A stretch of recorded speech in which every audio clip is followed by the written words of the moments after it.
দেখছেন নিউজ 7 দিন বাংলা, আর আমি সঙ্গে আছি অনুপ রক্ষিত।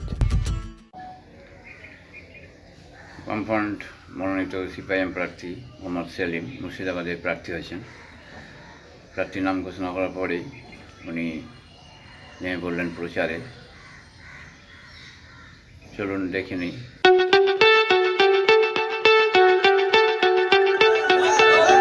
लोकसभा केंद्र जोट प्रार्थी मोहम्मद सलीम के हाथ तारा चिन्ह वोट दिन वोट दिन वोट दिन।